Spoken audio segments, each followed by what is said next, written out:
UP में आज महाशपथ। नमस्कार, मैं हूं शंकर दत्त पंत और इसी से जुड़ी एक बड़ी खबर आपको बता दें। स्टेडियम में यानी कि इकाना स्टेडियम में मंत्रियों और नेताओं का आना लगातार जारी है वहां पर। और शाम 4 बजे योगी आदित्यनाथ दोबारा से मुख्यमंत्री पद की उत्तर प्रदेश के शपथ लेंगे, क्योंकि 2017 में और 2022 में आप देखिए दोबारा से उत्तर प्रदेश की जनता ने उन्हें चुना है। प्रधानमंत्री नरेंद्र मोदी और कई केंद्रीय मंत्री इस भव्य समारोह में शामिल होंगे। हमारे संवाददाता अखंड प्रताप शाही ने स्टेडियम में चल रही तैयारियों का जायजा लिया है। देखिए, हम निकल पड़े हैं प्रण करके नए भारत का नया उत्तर प्रदेश बनाने को। कुछ इस संकल्प के साथ आज योगी आदित्यनाथ 2.0 की सरकार शपथ लेने जा रही है। आज 4 बजे के तकरीबन प्रधानमंत्री नरेंद्र मोदी की मौजूदगी में योगी आदित्यनाथ बतौर मुख्यमंत्री दूसरी बार अपने कार्यकाल के शुरुआत करेंगे, शपथ लेंगे। और इस शपथ ग्रहण समारोह का ये जो भव्य नजारा आज देखने को मिल रहा है वो अपने आप में बिल्कुल अद्भुत है। उत्तर प्रदेश को अगर देखा जाए तो उसके लिहाज से ये ऐतिहासिक आयोजन किया गया है इकाना स्टेडियम में। इस इकाना स्टेडियम का नजारा इस समय आप देख सकते हैं। अभी दोपहर के 12 बजे के बाद कुछ ही वक्त हुआ है और इस समय जो नजारा आपको देखने को मिल रहा है उससे देखते हुए यह समझा जा सकता है कि लोगों की तादाद किस तरीके से जुटने वाली है जब 4 बजने वाले होंगे।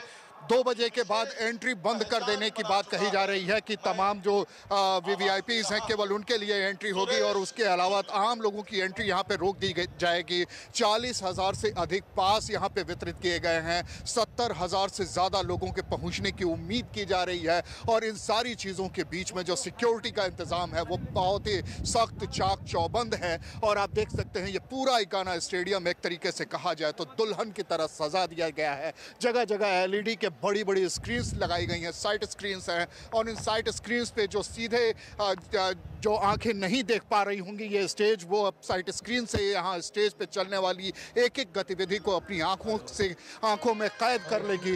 कुछ इस तरीके का नज़ारा यहाँ होने वाला है। और जगह जगह से जो प्रदेश भर के कार्यकर्ता हैं वो यहाँ पे बुलाए जा रहे हैं। तो अब इंतज़ार किया जा रहा है यहाँ पे पहुँचने वाले हर शख्स को। एक उम्मीद है कि अब से जल्द ये कार्यक्रम शुरू होगा और खुद प्रधानमंत्री नरेंद्र मोदी और 12 राज्यों के मुख्यमंत्री के अलावा तमाम जो आला नेता हैं, तमाम बड़े चेहरे हैं, साधु संत हैं, मंडलेश्वर हैं, जो शंकराचार्य हैं, उन सभी की मौजूदगी में ये कार्यक्रम जल्द से जल्द शुरू होगा। और आज आगाज होगा योगी आदित्यनाथ 2.0 की सरकार का। कैमरामैन सुभाष चंद्रा के साथ अखंड प्रताप शाही, इंडिया वॉइस, लखनऊ। चले आपको सीधे लखनऊ ले चलते हैं। इकाना स्टेडियम में किस तरह से ये एक बड़ा भव्य समारोह इस वक्त चल रहा है। देखिए, रवि किशन गोरखपुर से सांसद पहुंचे हुए हैं, कुछ कह रहे हैं, सुनिए। जली को आग कहते हैं, बुझी को राख कहते हैं, और जे मई जून के गर्मी में शिमला नियन बर्फ जमा दे उसको गुरु गोरक्षनाथ महाराज की जय। भारत माता की। इकाना स्टूडियो एक गूंज होनी चाहिए, भारत माता की जय श्री राम। सचिव साहब आए, अभी सबका सम्मान होगा कलाकार गण का जिन्होंने बहुत मेहनत की, तपस्या की। स्वागत है सचिव साहब। हमारे बीच उत्तर प्रदेश सरकार के माननीय मुख्य सचिव महोदय पधार गए हैं, श्री दुर्गा शंकर मिश्र जी।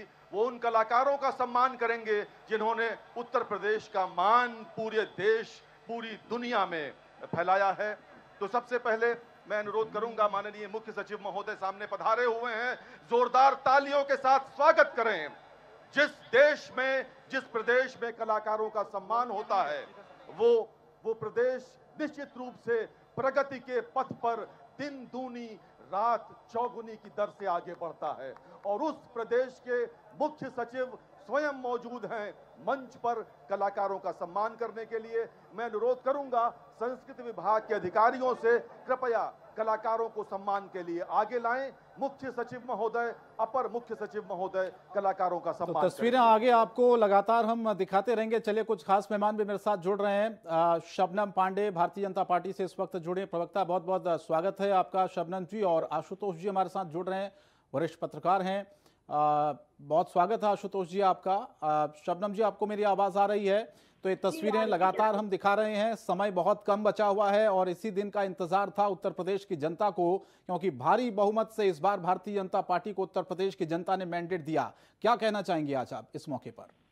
जी, निश्चित तौर पर उत्तर प्रदेश की जनता पूरी तरीके से परिपक्व और जागरूक हो चुकी है, राजनीतिक तौर पे भी और सामाजिक तौर पे भी, क्योंकि उसने भाजपा की सरकार देखी, सपा की सरकार देखी और भारतीय जनता पार्टी की सरकार देखी। और इन सरकारों को देखकर जिस तरीके से उसने आकलन किया उसकी मैं एकदम कायल हूँ, क्योंकि उन्होंने देखा कि जिस तरीके से उत्तर प्रदेश में माननीय योगी आदित्यनाथ जी के नेतृत्व में उत्तर प्रदेश पला और बड़ा हुआ है, जिस तरीके से खामियों को खत्म किया गया है और कानून का राज स्थापित किया गया है, उत्तर प्रदेश की जनता ने बहुत बारीकी से उसे देखा और समझा और किसी के भी प्रलोभन में न आकर भारतीय जनता पार्टी को पुनर्जन्म दिया है।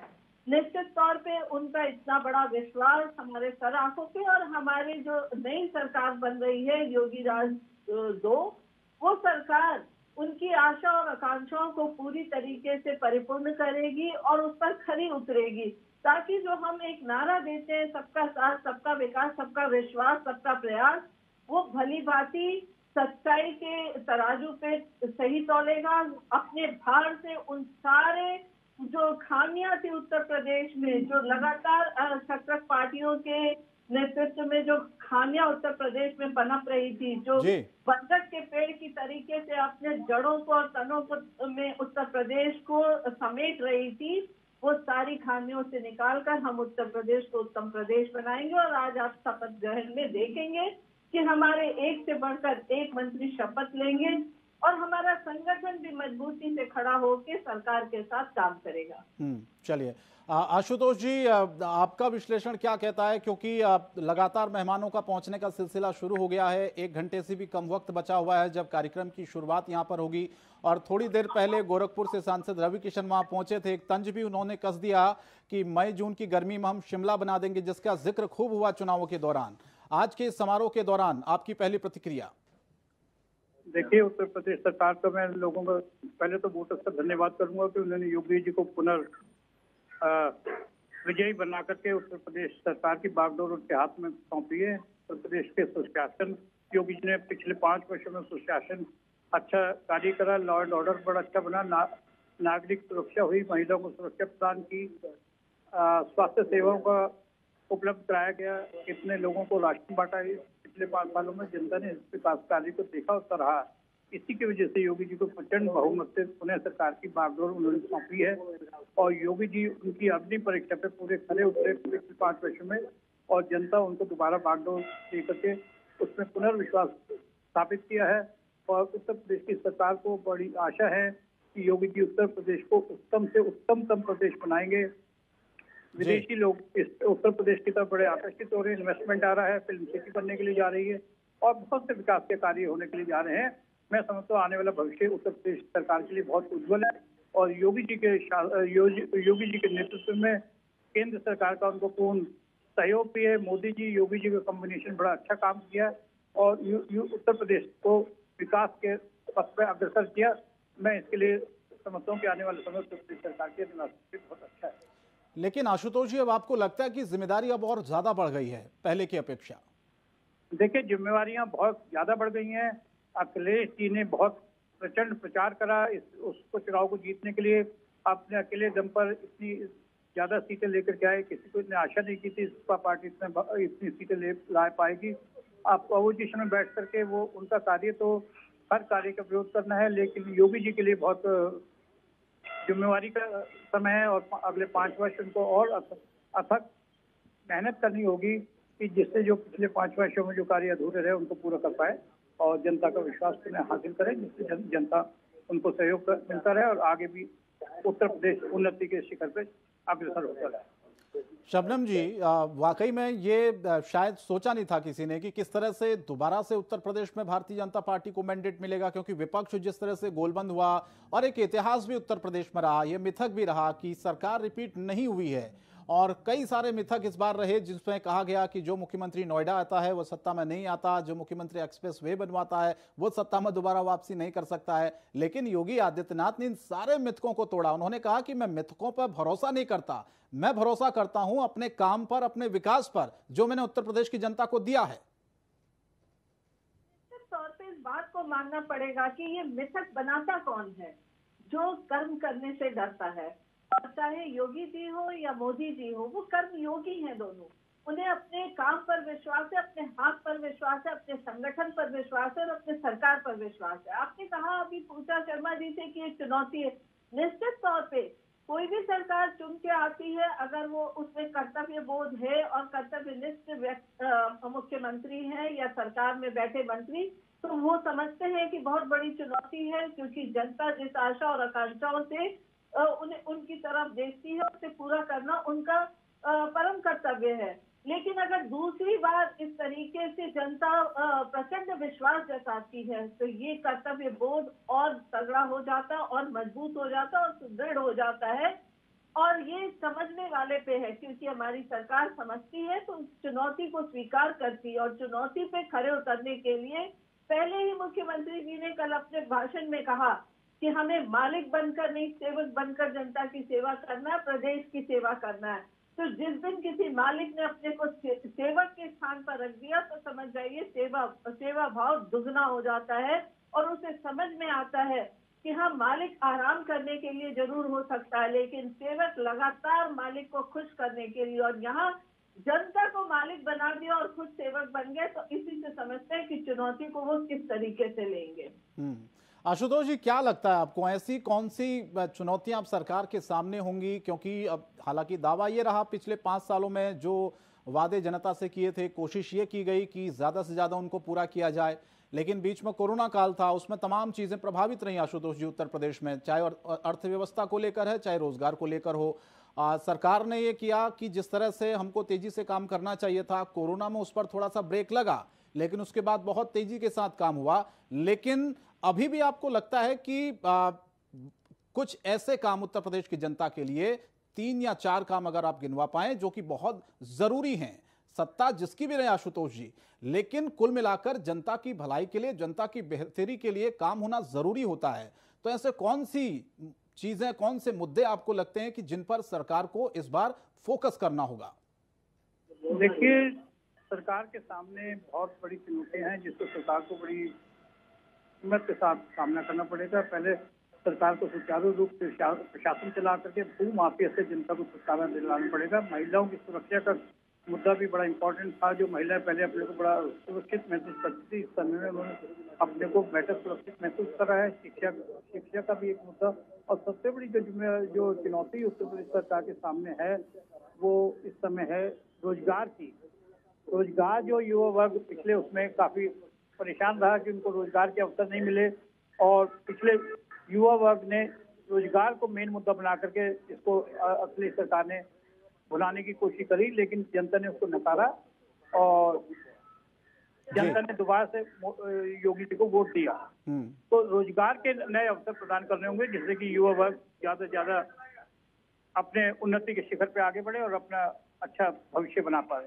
पहला रोजगार का है, दूसरा सुरक्षा का है, महिला सुरक्षा का है, और तीसरा विकास के उस पर जब कुछ अधूरे कार्य जो 5 वर्ष में नहीं कर पाई सरकार, वो इस में कर पाएगी। जैसे मेडिकल स्वास्थ्य सेवा भी एक बड़ी इंपॉर्टेंट वो है उत्तर प्रदेश के नागरिकों के लिए, स्वास्थ्य की ज्यादा से ज्यादा सेवाएं प्रदान की जाए। ऑलरेडी मेडिकल इंस्टीट्यूट खुले हैं और नए सरकारी अस्पतालों को किया जाए, जिससे कि लोग अपने स्वास्थ्य की तरफ इससे ध्यान दे पाए। और रोजगार के अवसर के साथ साथ बाहर का जो फॉरेन डायरेक्ट इन्वेस्टमेंट आ रहा है और भारतीय उद्योगपति भी अपना इंटरेस्ट उत्तर प्रदेश में दिखा रहे हैं, इससे निश्चय ही उत्तर प्रदेश की सरकार उन्नति के पथ पर अग्रसर होगी।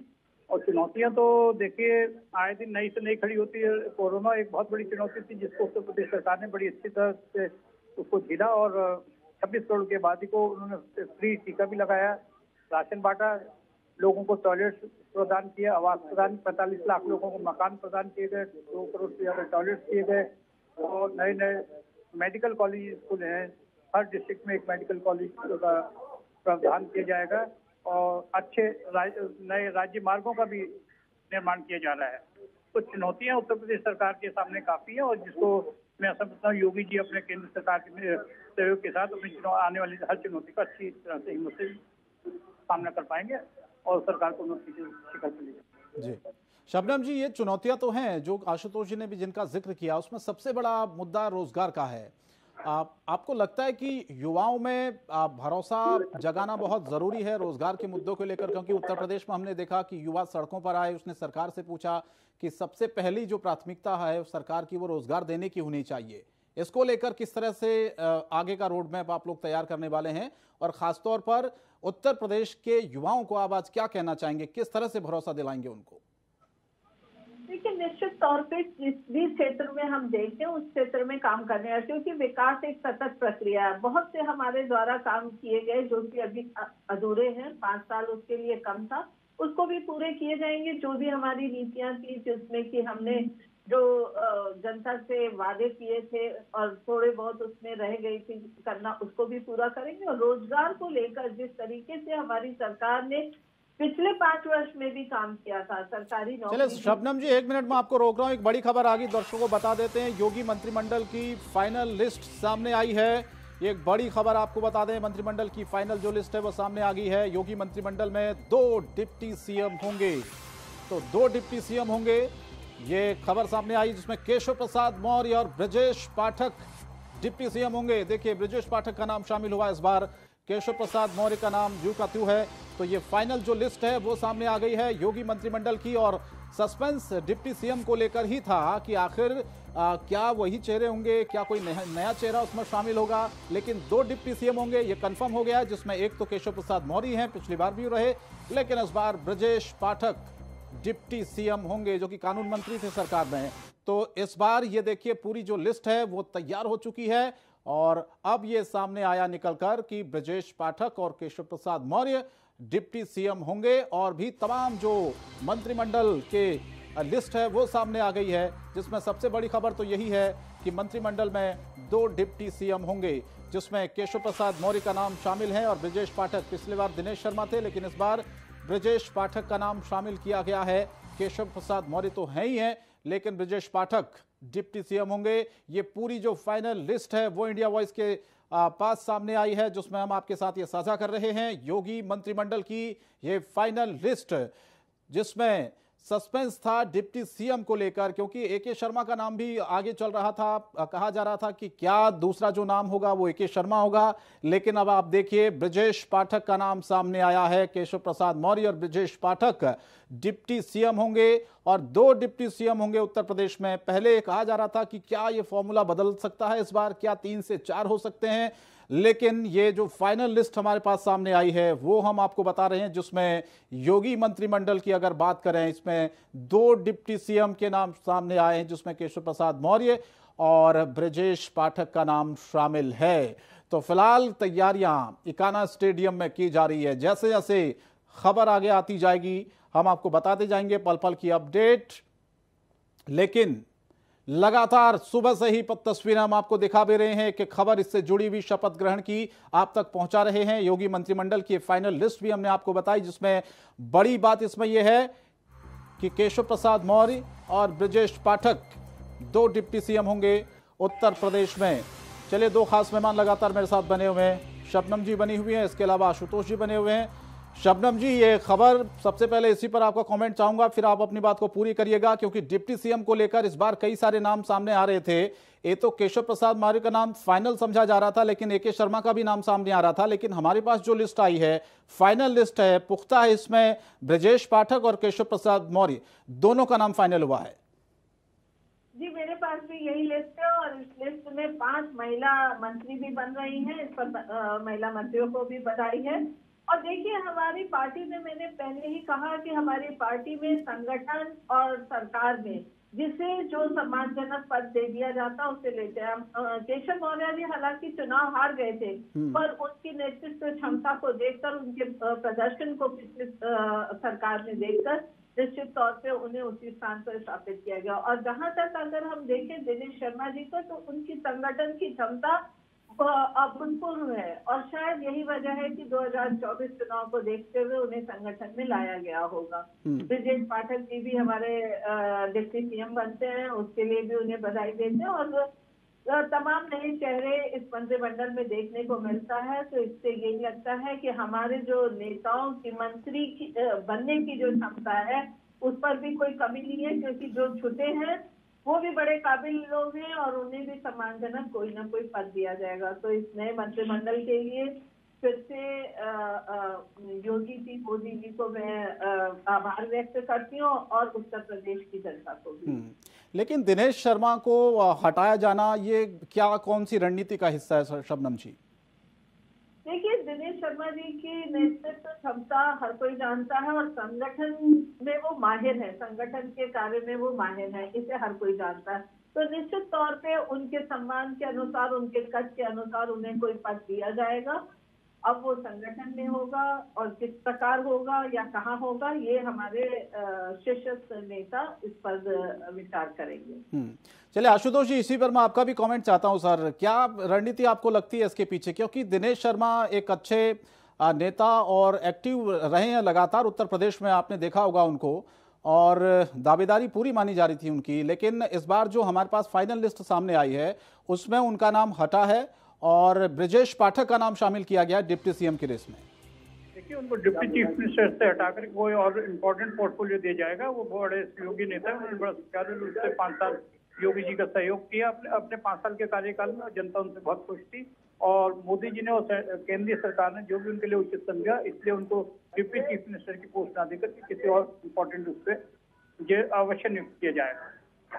चलिए ठीक है शबनम जी, अब अपनी वापस डिबेट पर आते हैं। आप चर्चा कर रहे थे रोजगार को लेकर उत्तर प्रदेश में, हमने भी आपसे सवाल पूछा था, अब अपनी बात को पूरी करें। मेरा सवाल आपसे ये था कि किस तरह से उत्तर प्रदेश के युवाओं में आप लोग भरोसा पैदा कर पाएंगे और ज्यादा?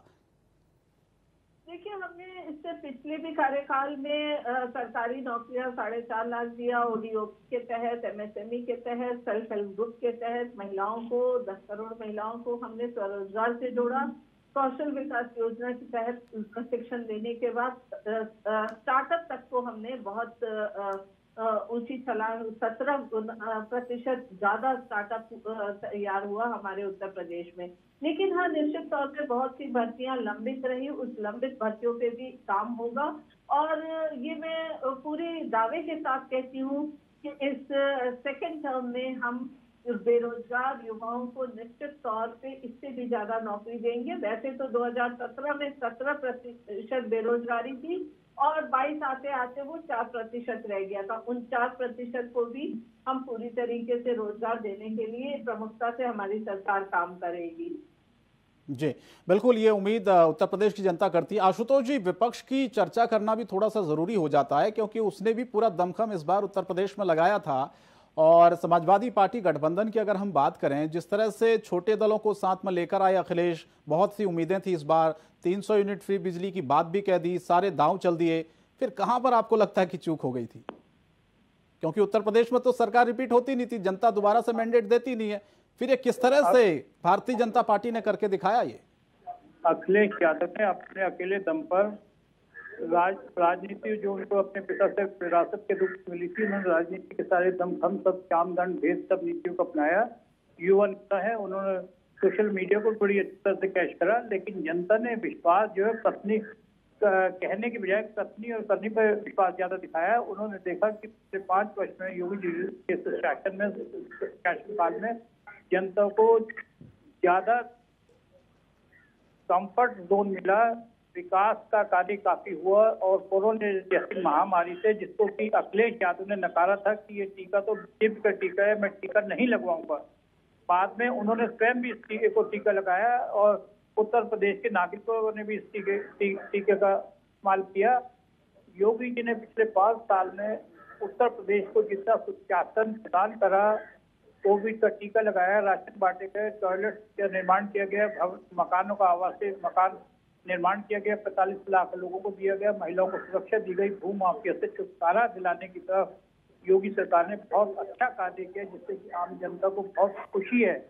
और आज की जनता झूठे वादों में आने वाली नहीं है, जनता बहुत समझदार है, तो मीडिया बड़ा एक्टिव है और जनता उसी नेता को चाहती है जो नेता जो कुछ कह रहे हैं उसको करके दिखाएं। और योगी जी के नेतृत्व में जो योगी जी ने कहा, सरकार ने कहा, उसको काफी हद तक करके दिखाया। और जो कार्य अभी अधूरे रहे 5 वर्ष में, आने वाले 5 साल का कार्यकाल उन कार्यों को पूरा करेंगे और उत्तर प्रदेश को उत्तम प्रदेश बना करके उत्तम प्रदेश और अग्रसर। और जो मिथक वाली बात आशुतोष जी कही जा रही थी, वो तो इस बार चला नहीं कुछ भी मिथक, सारे मिथक टूट गए उत्तर प्रदेश में। देखिए, योगी जी नोएडा में आए, आज से पहले कोई भी चीफ मिनिस्टर नोएडा में नहीं आया जी, डरते थे आने से पहले, ये जानते थे कि जो नोएडा में जाएगा उसकी गद्दी चली जाएगी। तो पिछला चीफ मिनिस्टर कोई भी पिछले 20-25 वर्षों में मैंने नहीं देखा कि नोएडा आया, और योगी जी नोएडा में भी आए और दोबारा से प्रचंड बहुमत से जनता ने उनको चुना और दोबारा से सत्ता उनके हाथ में सौंपी है। और योगी जी के नेतृत्व में उत्तर प्रदेश सरकार अच्छे अपने उन्नति के पथ पर अग्रसर हो, ऐसे जनता का मानना है। चलिए ठीक है शबनम जी, अब बारी आती है आगे चुनौतियों की। देखिए, मैंडेट मिला है, जनता ने दोबारा से चुना है भारतीय जनता पार्टी को। हालांकि सीटें पिछली बार से कम जरूर हुई हैं, लेकिन बहुमत दिया है। ये आप देखिए, कुल मिलाकर सरकार आप लोग बनाने जा रहे हैं। और सबसे बड़ी बात यह है कि आप लोगों ने पिछले 5 सालों में जो उत्तर प्रदेश की जनता का भरोसा जीता, उसमें जनता ने एक बार फिर से योगी सरकार के काम पर उत्तर प्रदेश में मोहर लगाई। लेकिन अब आपको लगता नहीं कि आप लोगों की चुनौतियां अब बढ़ गई हैं, जिम्मेदारियां अब आप लोगों की ज्यादा बढ़ गई हैं? अब जो काम आप लोगों ने जनता से जो वादे किए थे, उन वादों को अब आपको 5 साल के अंदर पूरा करना होगा, अगर वाकई में एक लंबी पारी उत्तर प्रदेश में आप लोगों को खेलनी है तो। देखिए, निश्चित तौर पे हम उत्तर प्रदेश में लंबी पारी खेलेंगे और इसके लिए हमारी सरकार, हमारा संगठन पूरी तरीके से तैयार है। जिस तरीके से अभी आशुतोष शर्मा जी ने भी बताया, हमेशा विपक्ष जो है जनता को बरगलाने का काम किया। विपक्ष ने तमाम ऐसे आरोप लगाए चुनाव के दौरान जिससे कि जनता कहीं भी सहमत नहीं थी, और इसीलिए विपक्ष बार बार कह रहा है कि इस बार मुद्दे पे राजनीति नहीं हुई, पर जनता ने इस बार मुद्दे पे वोट डाला है, ये साफ तौर पे दिख रहा है। क्योंकि ये लगातार कानून व्यवस्था को लेकर आरोप लगाते रहे, पर जनता ये जानती थी कि अगर अपराध हुआ है तो अपराधियों को खुला छोड़ा नहीं किया, उन्हें संरक्षण नहीं दिया गया, उन पर त्वरित कार्रवाई भी हुई। उन्होंने बार बार बेरोजगारी पर बोला, पर जनता जानती है ओडीओपी जैसी चीज या सेल्फ हेल्प ग्रुप 10 लाख बनाए गए, ये धरातल पर कहीं था नहीं। पहली बार एक यहाँ उत्तर प्रदेश में और देश में ऐसी सरकार आई है। पहले की सरकारों को कहा जाता था कि पहले की सरकार में पॉलिसी पैरालिसिस थी, पर ये पहली ऐसी सरकार आई है मोदी जी के नेतृत्व में, योगी जी के नेतृत्व में, जिसमें कि पॉलिसी कॉन्शियसनेस है। हर जनता को मालूम है आज ये नीति और ये पॉलिसी बनी है, और इस पॉलिसी में अगर जनता जहां भी लाभान्वित होना होता है वहां होती है। और एक हेल्पलाइन नंबर भी जारी हो जाता है कि अगर किसी ने कुछ घोटाला या करप्शन किया तो आप इस पर फोन करके सहायता ले सकते हैं। तो जनता को एक विश्वास हुआ है कि सरकार अपनी तिजोरी नहीं भर रही, सरकार अपने परिवारों की तिजोरी नहीं भर रही, जनता की तिजोरी भरने के लिए आए। सदी की सबसे बड़ी महामारी कोरोना का समय था, जिससे कि विश्व का ताकतवर देश औंधे मुंह गिरे। हर जगह लाशें बिछ गई, हर जगह कहीं ना कहीं पूरी व्यवस्थाएं ठप पड़ गई, क्योंकि ये बीमारी के लिए विश्व तैयार नहीं था। लेकिन उत्तर प्रदेश, जहां की जनसंख्या इतनी ज्यादा होते हुए भी जिस तरीके से उत्तर प्रदेश में माननीय मुख्यमंत्री जी ने कोरोना का सामना किया, जिस तरीके से जनता को वैक्सीनेट कराया कोविड के वैक्सीनेशन से, ये एक काबिले तारीफ है। उस पर भी अगर विपक्ष के कद्दावर नेता इस बातों को कहते हैं कि ये बीजेपी का है, तो निश्चित तौर पे जनता समझती है कि ये जनता के लिए काम नहीं कर रहे हैं, ये सत्ता के लिए काम कर रहे हैं, और इसीलिए जनता ने उन्हें नकार दिया। लेकिन कहीं ना कहीं कुछ मुस्लिम वोट और कुछ यादव वोट का जो कॉम्बिनेशन बना, तो उन्हें वो सीट आ गई। पर फिर भी वोट प्रतिशत में हम काफी आगे हैं, और हमारा पिछली बार से भी वोट प्रतिशत बढ़ा है। और 5 साल की सरकार होने के बाद अगर वोट प्रतिशत बढ़ता है तो निश्चित तौर पे दिखाता है कि जनता को आज हमसे विश्वास है, और अगर ये विश्वास जनता दिखाती है तो निश्चित तौर पे हमारी चुनौती भी बढ़ती है। क्योंकि उनके विश्वास पे खरे उतरने के लिए जो भी उनसे हमने वादा किया अपने संकल्प पत्र के माध्यम से, हम उसे पूरा करेंगे, समयबद्ध तरीके से पूरा करेंगे और जनता को ये विश्वास दिलाएंगे कि बार बार उन्हें भारतीय जनता पार्टी की ही सरकार बनाना प्रमुखता से उनके दिल में आए। लेकिन आप कह रहे हैं आपका वोट प्रतिशत बढ़ा, लेकिन सीटें तो घटी हैं शबनम जी, ये बात तो आप मानेंगी, और विपक्ष की सीटें भी बढ़ी हैं, वोट प्रतिशत भी बढ़ा है, तो ये नुकसान कहाँ हो गया आप लोगों को? देखिए, अगर 5 साल की कोई सरकार बनती है तो 5 साल बाद आप जानते हैं कि 33 साल बाद उत्तर प्रदेश में किसी सरकार को दोबारा से लाया गया और उस सरकार के साथ मुख्यमंत्री को भी दोबारा से लाया गया। ये एक इतिहास है उत्तर प्रदेश के लिए। 33 सालों में जो गड्ढे बोए गए थे उत्तर प्रदेश में, उसको हमने 5 साल में, 32 साल में जो बोए गए थे उसको 5 साल में हमने थोड़ा भरा है, लेकिन उसके लिए लंबा समय चाहिए था और उत्तर प्रदेश की जनता ने हमें वो समय दिया है। तो हम उस समय का पूरा सदुपयोग करते हुए जनता की आशा और आकांक्षाओं को पूरा करेंगे। ठीक है। हमने देखिए उद्योगपतियों को भी बुलाया, इस पर भी विपक्षी पार्टियां आवाज उठा रही थी कि आपने उद्योगपति, हम यहाँ पे निवेश कराना चाहते हैं। उत्तर प्रदेश में निवेश होगा तो हमारे जो प्रवासी मजदूर हैं, कारोबारी हैं, विद्यार्थी हैं, सब बाहर जा रहे हैं। हम उत्तर प्रदेश को देश के अन्य प्रदेशों में सबसे अव्वल लाना चाहते हैं। फिल्म सिटी बनाने की बात हो रही है, इंटरनेशनल एयरपोर्ट हमने काफी बनाए हैं यहाँ पे। तो हम उत्तर प्रदेश के इंफ्रास्ट्रक्चर, उत्तर प्रदेश में सभी कंपनियों का निवेश कराना चाहेंगे। उत्तर प्रदेश में शैक्षिक संस्थाएं बना रहे हैं, मेडिकल कॉलेजेस हम बना रहे हैं। तो हमने उत्तर प्रदेश में 5 साल में बहुत से काम किए, लेकिन उस जो काम अधूरे रहे हैं उनको पूरा करेंगे और जो हमने संकल्प पत्र में और भी वादे किए हैं उन सब वादों को पूरा करते हुए निश्चित तौर पे उत्तर प्रदेश की जनता की आशाओं और आकांक्षाओं को पूरा करेंगे। आशुतोष जी, अगर वोट प्रतिशत भारतीय जनता पार्टी का बढ़ा है तो सीटें भी घटी हैं। 300 प्लस सीटें 2017 में थी, इस बार देखिए आप, नुकसान हुआ है जाहिर तौर पर। और विपक्ष ने जिस तरह से 2017 में प्रदर्शन किया था, उसके बाद 2022 में देखिए सीटें भी बढ़ी हैं, वोट प्रतिशत भी बढ़ा है। तो क्या ये आने वाले वक्त में 5 साल में विपक्ष इतना मजबूत हो पाएगा, इस तरह से मुद्दे आपको लगता है कि उठा पाएगा, जो एक चुनौती दे सकता है मौजूदा सरकार को उत्तर प्रदेश में? वो देखिए, जहां तक चुनौती का सवाल है, मैं समझता हूँ कि इस समय भारतीय जनता पार्टी, योगी सरकार जो प्रचंड बहुमत के साथ है और विपक्ष का कार्य जो भी सरकार कार्य करे उसको अपोज करना ही है। सरकार जो भी योगी जी के कार्य अच्छे होंगे उसको अपोज करने के लिए खड़ी हुई है। जहाँ तक वोट बैंक का सवाल है कि वोट प्रतिशत कुछ घटा है, उसके बाद मैं आपसे सहमत हूँ। यहाँ शबनम जी से मैं कहना चाहूंगा कि देखिए, उसके बहुत से रीजन है। जनता ने इस समय जो वोट दिया वो योगी जी को नहीं दिया, ये वोट जो मिला है योगी जी के कार्य को मिला है, जो सुचारू रूप से उन्होंने प्रशासन चलाया, ये उनकी नीतियों के, उनके कार्य को वोट दिया गया है। दूसरा बात, जब आप वोट परसेंटेज की बात करें कि परसेंटेज कम हुई है, उसका एक कारण किसान आंदोलन भी बहुत बड़ा कारण था। किसान आंदोलन में एक ऐसी चीज, दिल्ली में 1 साल से ऊपर धरना देकर के बैठे रहे, किसान कहीं ना कहीं असंतुष्ट थे। अब ये बात दूसरी कि चुनाव होने के बाद, चुनाव के समय किसानों को बहुत इस चीज का एहसास हुआ कि वो गलती पर थे और 73-75 किसान यूनियन में से 63 यूनियन चाहती थी कि किसान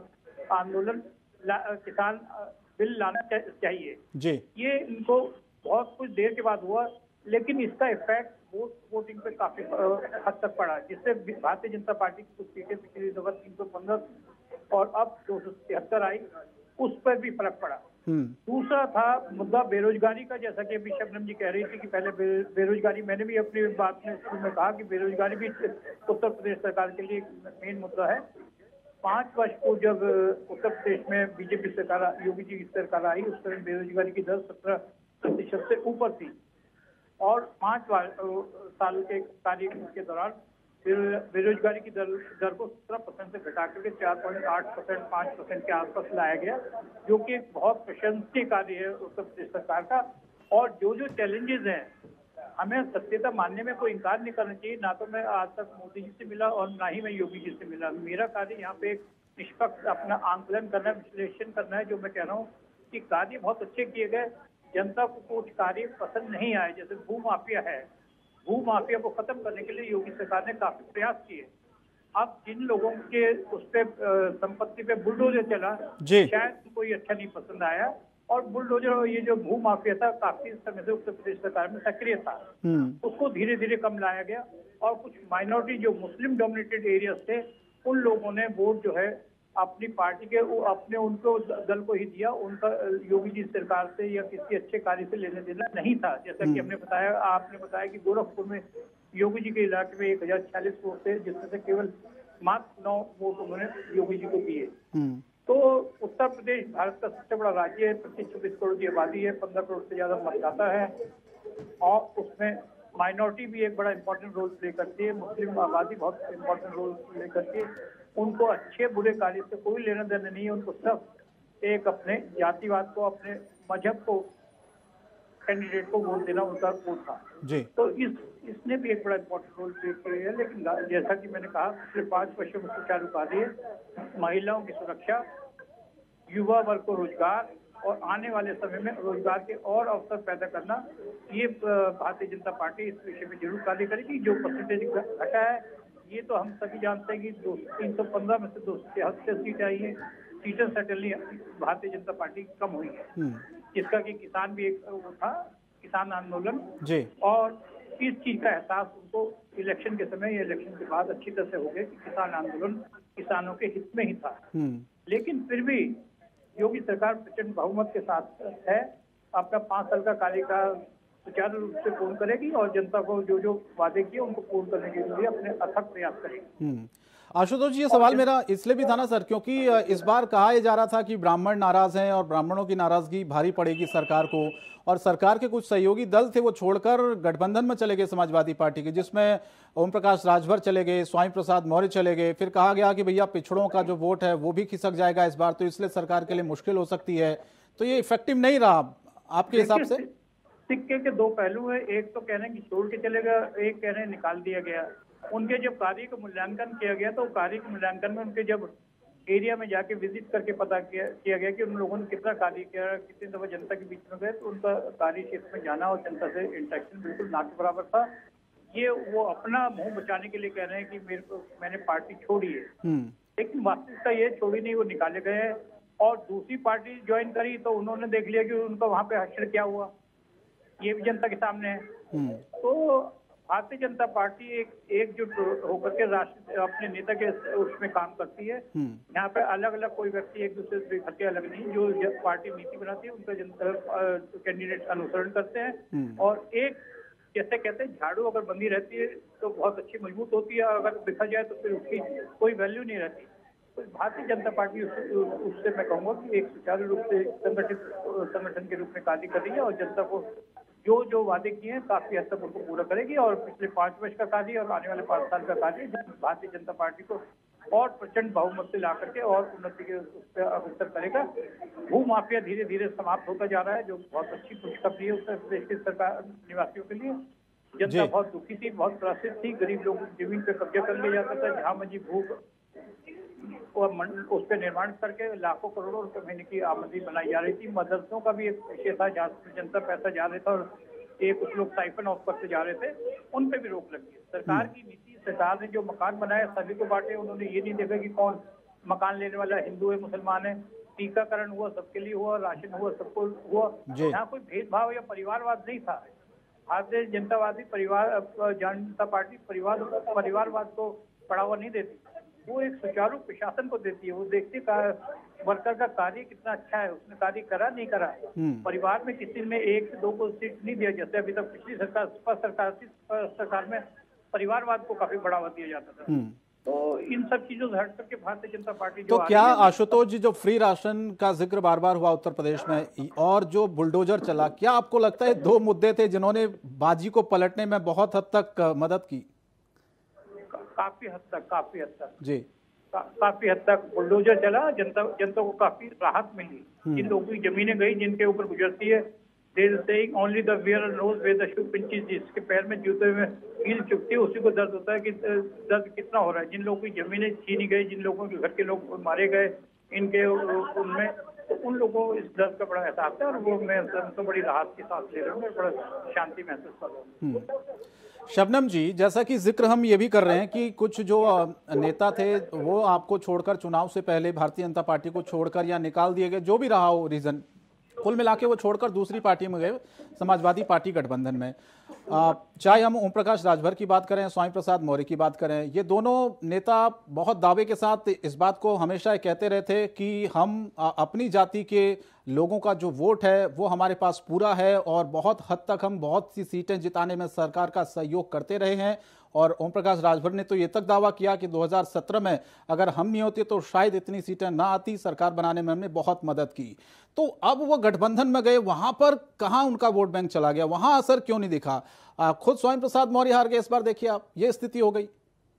देखिए, सबसे पहली बात, लोकतंत्र में ये अहंकार अगर कोई रखता है तो निश्चित तौर पे उसे मुंह की खानी पड़ती है। जिस तरीके से लोग ये धर्म और जाति के ठेकेदार बन जाते हैं कुछ नेता, तो उनको जनता कहीं ना कहीं नकार देती है। इसके साथ साथ हमारी सरकार ने जो योजनाओं का इम्प्लीमेंटेशन किया वो पूरी पारदर्शी तरीके से किया, कानून व्यवस्था इतना मजबूत किया।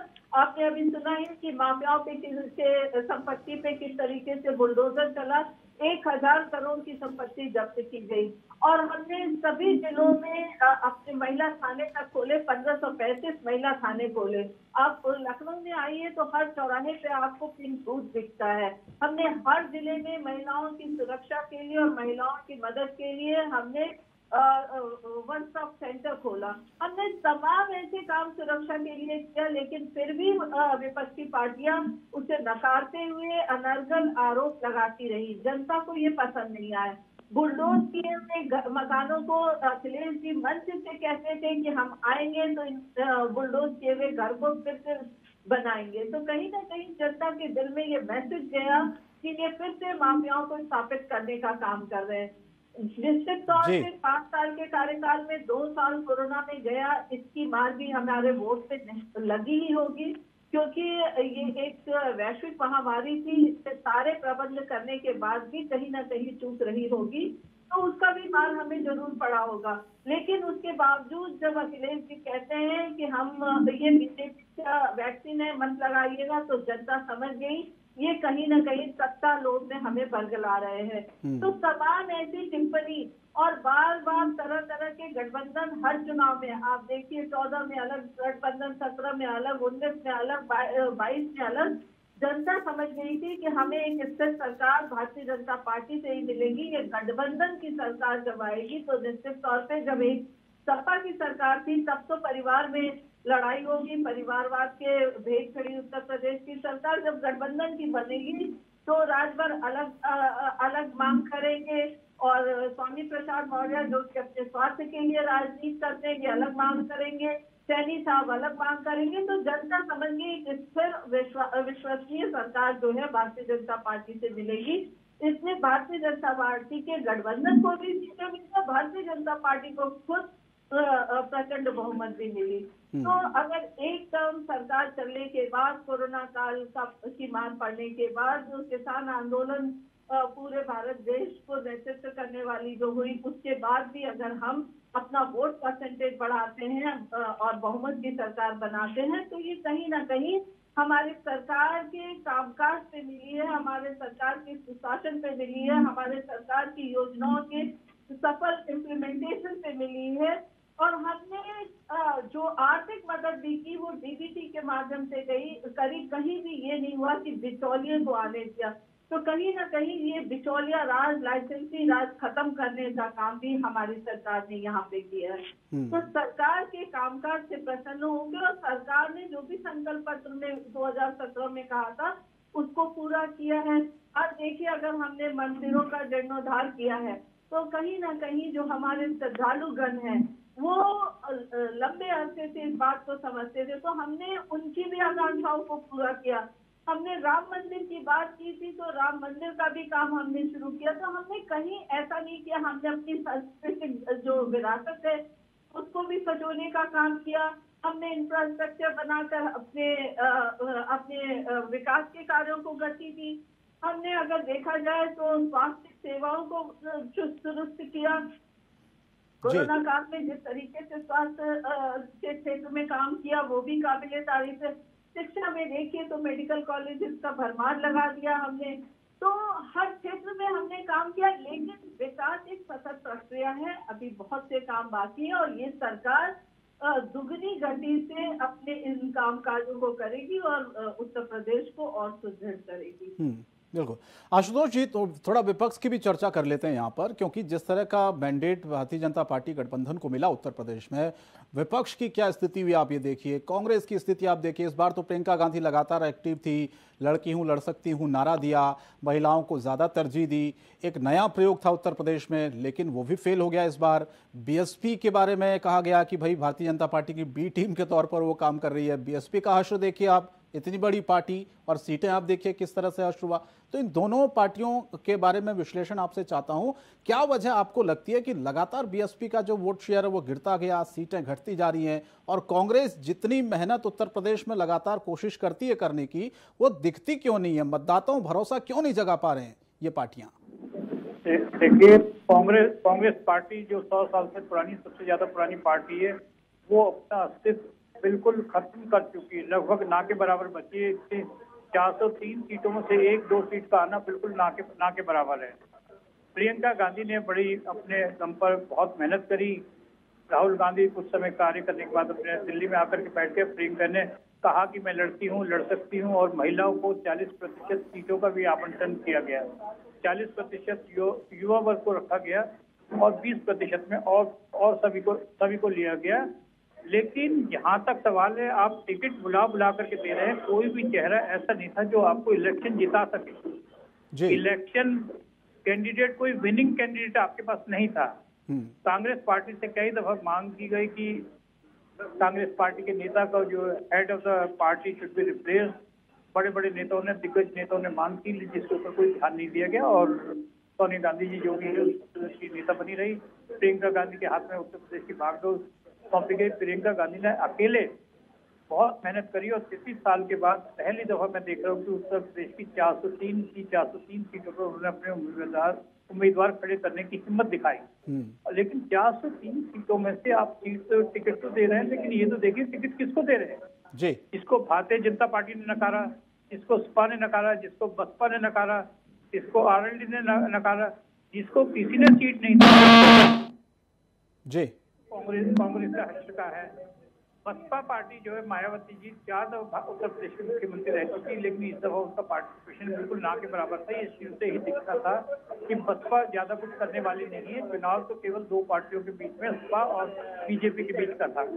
तो सपा में जो है अखिलेश यादव ने, मैं उनकी बड़ी तारीफ करता हूँ, बहुत युवा नेता है, और उन्होंने अकेले दम पे सपा पार्टी के लिए खूब प्रचार करा और खूब मेहनत करने के बाद वो पहले से ज्यादा सीटों को लाने में सफल हुए। जनता ने जो भी अखिलेश यादव ने कहना था अपने बारे में, उन्होंने चुनाव प्रचार के दौरान खूब कहा, और भारतीय जनता पार्टी के अच्छे कामों को भी नकारा। उसने कहा कि हमने यही करा, हमने ये करा। आज जिस स्टेडियम में ये शपथ ग्रहण समारोह हो रहा है, इसकी भी जैसा कि कहा जा रहा है कि अखिलेश यादव ने ही नींव रखी गई थी। उनको कभी इस चीज का आभास नहीं था। जिसको क्रिकेट के बड़े प्रेमी थे अखिलेश यादव, जिन्होंने की नींव रखी, उनको इस चीज का तनिक आभास भी नहीं होगा कि क्या उत्तर प्रदेश का चीफ मिनिस्टर भी स्टेडियम में एक दिन शपथ ग्रहण करेगा, और भारत के माननीय प्रधानमंत्री, गृह मंत्री और अन्य सभी नेता इस स्टेडियम में एक दिन एकत्रित होंगे। तो अखिलेश यादव अपने दम पे जितनी मेहनत कर सकते थे, उन्होंने बहुत मेहनत की, और उनकी मेहनत बड़ी सराहनीय रही कि अपनी पार्टी को इस हद तक उठाने में सफल हुए। मैं कहता हूँ ये बहुत बड़ी अचीवमेंट है। लेकिन जैसा कहा है, आज जो टाइम है, सारा का सारा सोशल मीडिया का टाइम है। जनता आपके किए हुए कार्य को देखती है। आपने अच्छा करा तो, बुरा करा तो जनता के पास बहुत जल्दी पहुंचता है। पहले ऐसा नहीं होता था। जनता ने सिर्फ ये देखा कि 5 वर्ष में उनको क्या क्या सुविधाएं मिली है जी। मैं परफेक्ट नहीं हूँ कि सारे के सारे 10 काम है तो 10 के 10 काम कर दिए, लेकिन 10 में से मैंने 4 करे, 5 करे, 6 करे, 7 करे, कुछ किए नहीं करे। तो जनता ने किए हुए कार्य को स्वीकार करा, और स्वीकार करने के बाद उसी सरकार को दोबारा जनता ने पुनर्स्थापित किया उत्तर प्रदेश में, जो कि एक उसके सुचारू प्रशासन और अच्छे कार्य का प्रदर्शन है जी। आशुतोष जी, ये देखिए, उत्तर प्रदेश से ही दिल्ली का रास्ता तय होता है। अब मैं आपसे सीधा सवाल पूछ रहा हूं, इस जीत के बाद तो योगी आदित्यनाथ का कद बढ़ गया है, इसमें कोई दो राय नहीं है। अब राष्ट्रीय राजनीति में योगी आदित्यनाथ का भविष्य आप कैसे देखते हैं? देखिए, राजनीतिक भविष्य मैं उत्तर प्रदेश को भारत का सबसे बड़ा राज्य मानता हूँ। 26 करोड़ की आबादी है, जो कि लगभग भारत की आबादी का 20% आबादी उत्तर प्रदेश में रहती है। उत्तर प्रदेश अपने आप में भारत की राजनीति में बड़ा इंपॉर्टेंट स्टेट है और उत्तर प्रदेश का चीफ मिनिस्टर अगर बन रहा है और वो भी लगातार दूसरी दफा बन रहा है, ये बहुत अच्छी बात है।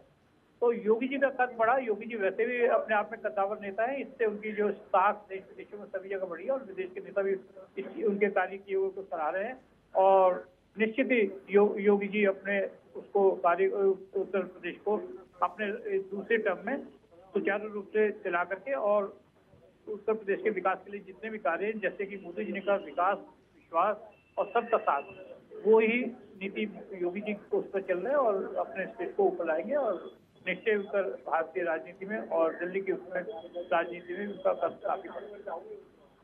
ठीक है शबनम जी, देखिए वक्त बिल्कुल नज़दीक है। 4 बजे का कार्यक्रम लगभग शुरू ही होने वाला, क्योंकि तमाम मेहमान वहां पर पहुंच चुके हैं। तस्वीरें लगातार हम आपको दर्शकों को दिखा भी रहे हैं।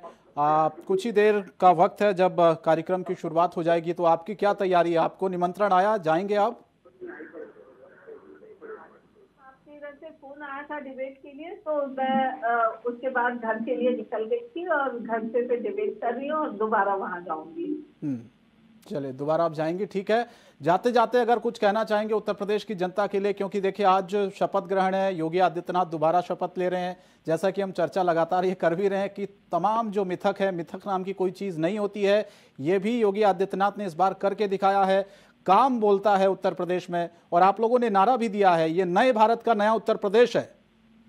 जी निश्चित तौर पे देखिए, मैं बार बार इस बात को कहना चाहूंगी कि जनता को सजग करना चाहूंगी कि विपक्षी पार्टियां कितना भी आपको बरगलाना चाहें, अनर्गल आरोप अगर सरकार पर लगाती है, आप सीधे सरकार को देखिए, सरकार से पूछिए। लेकिन जिस तरीके से बरगलाया गया है कि एक तबके को भय दिखाया गया और उनसे वोट बटोरा गया, तो ये जरूर हम उन तबकों को भी कहना चाहेंगे जिन्होंने हमें वोट नहीं दिया है कि जब हम नीतियां लागू करते हैं तो हर किसी के लिए करते हैं, जब हम विकास कार्य करते हैं तो हर किसी के लिए करते हैं। और हमने ये नारा दिया था, सबका साथ, सबका विकास, सबका विश्वास, सबका प्रयास।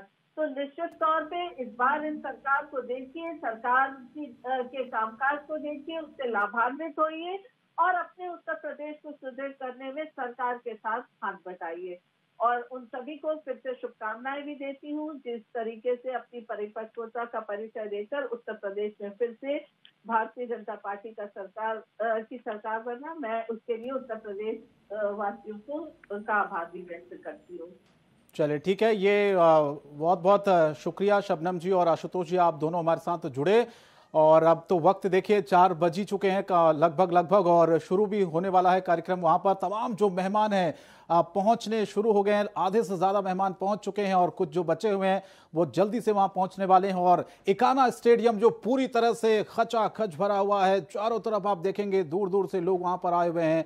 शपथ ग्रहण का एक कार्यक्रम है, समारोह है उत्तर प्रदेश में, क्योंकि योगी आदित्यनाथ दोबारा से उत्तर प्रदेश के मुख्यमंत्री के तौर पर आज शपथ लेंगे। उनके साथ कई मंत्री भी शपथ लेंगे और कुछ ही क्षणों का वक्त बचा हुआ है जब इकाना स्टेडियम में यह कार्यक्रम शुरू होने वाला है शपथ ग्रहण का। देखिए आप तस्वीरें लगातार जो कि पहुंचने शुरू हो गए हैं सभी मेहमान, और मंच पर हालांकि केशव प्रसाद मौर्य के अलावा सभी लोगों के पहुंचने का सिलसिला वहां पर शुरू है।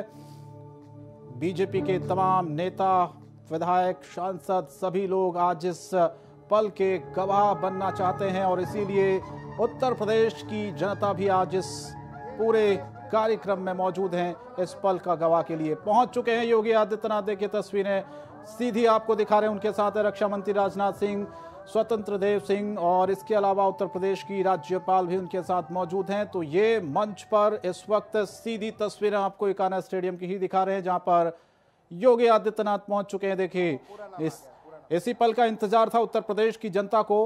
उनके साथ हैं रक्षा मंत्री राजनाथ सिंह और मंच पर पहले से ही मौजूद हैं तमाम नेता। आप देखिए सभी लोग नीचे, राजनाथ सिंह, रक्षा मंत्री राजनाथ सिंह ने सभी का अभिवादन स्वीकार किया। वहां पर जो जनता बैठी हुई है, तो मंच पर तमाम मेहमान जो है वो पहले से ही मौजूद हैं।